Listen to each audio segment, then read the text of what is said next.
اعوذ باللہ من الشیطان الرجیم بسم اللہ الرحمن الرحیم۔ معزز سامعین و ناظرین السلام علیکم۔ سوال کیا جاتا ہے کہ جب امام زمانہ علیہ السلام ظہور فرمائیں گے تو اس وقت امام علیہ السلام کی حکومت کیسی ہوگی؟ ایک علامہ صاحب فرماتے ہیں کہ اگر کسی نے امام زمانہ علیہ السلام کی حکومت کی ایک جھلک دیکھنی ہے تو وہ 40 حسینی کو دیکھ لے۔ اس بات کی تشریح کچھ اس طرح سے کرتے ہیں تاکہ ہم اپنی بات کو آپ لوگوں کے ذہن تک پہنچا سکیں۔ روایات میں ہے جب امام زمانہ علیہ السلام کی حکومت ہوگی تو اس وقت لوگوں کے مزاج کچھ اس طرح سے ہوں گے کہ ایک بندہ سونا چاندی لے کر گلیوں میں گھومے گا اور آواز لگائے گا کہ ہے کوئی خیرات لینے والا، لیکن کوئی لینے والا نہیں ہوگا۔ ایک خاتون کوفہ میں اپنے بدن پر سونا پہن کر بصرہ کی طرف جائے گی، نہ کوئی اس سے سونا لے گا، نہ کوئی اس عورت کو دیکھنے والا ہوگا، کیونکہ امام زمانہ علیہ السلام کے دور میں مزاج بدل جائیں گے۔ اسی مزاج کو بدلتے دیکھنا ہو تو عراق چلے جائیں۔ 40 حسینی پر نوجوان اپنے ساتھ بوڑھے اور ضعیف والدین کو لے کر جا رہے ہیں تو کہیں پر کم سن بچے، سب کے مزاج بدل گئے ہیں۔ سب کی کوئی اعلیٰ رہائش، اعلیٰ کھانے، اعلیٰ گاڑی کی خواہش نہیں ہے، بس سب کے دل میں ایک ہی خواہش ہے اور وہ ہے کربلا۔ چل چل کر پاؤں پر چھالے پڑ گئے لیکن کوئی پرواہ نہیں، جسم تھک چکا لیکن کوئی پرواہ نہیں۔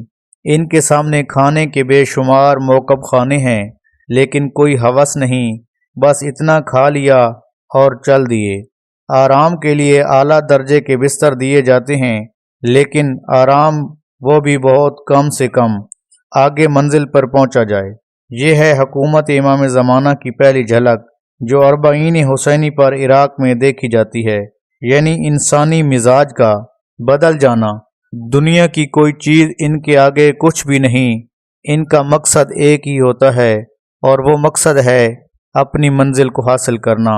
امام زمانہ علیہ السلام کی حکومت میں لوگوں کو ہوس اور لالچ نہیں ہوگا۔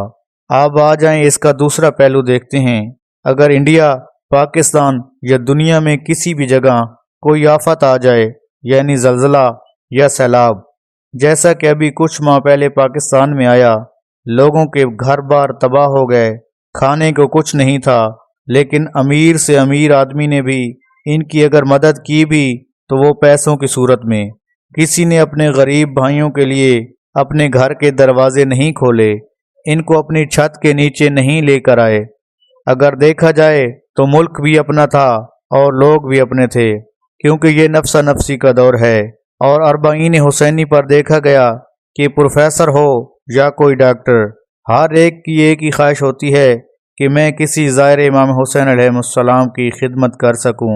دیکھا گیا وہ لوگوں کی منت کر رہے ہیں کہ اپنے جوتے ہمیں دو، ہم صاف کرتے ہیں، آ جائیں ہم آپ کو آرام کے لیے جگہ دیتے ہیں، آ جائیں ہم آپ کو کھانا کھلاتے ہیں۔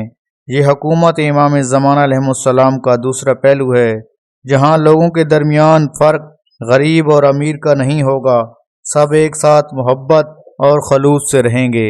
ایک زائر امام حسین علیہ السلام بیان کرتے ہیں، وہ 40 کے دنوں میں ایک عراقی کے گھر رکے تو اس عراقی نے بڑے بڑے ڈبے اٹھائے اور کھولنے لگا، تو میں نے پوچھا یہ کیا ہے؟ وہ کہنے لگا یہ برتن ہیں۔ میں نے کہا برتن پہلے والے جو تھے وہ بھی اچھے تھے، وہ استعمال کر لے۔ وہ کہنے لگا یہ کوئی عام برتن نہیں، یہ میری بیٹی کے جہیز کے برتن ہیں اور ان میں آپ کو کھانا کھلاؤں گا تاکہ جب میری بیٹی اپنے سسرال جائے گی تو یہ اس کے لیے باعث برکت بنیں گے۔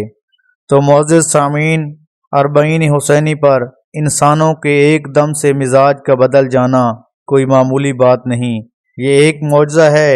امام زمانہ علیہ السلام اپنے لوگوں کو تیار کر رہے ہیں اور پردہ غیبت میں فرما رہے ہوں گے کہ اے لوگو تیار ہو جاؤ میرے ظہور کے لیے۔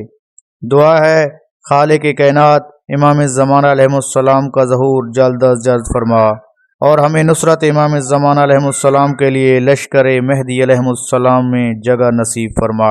آمین ثم آمین۔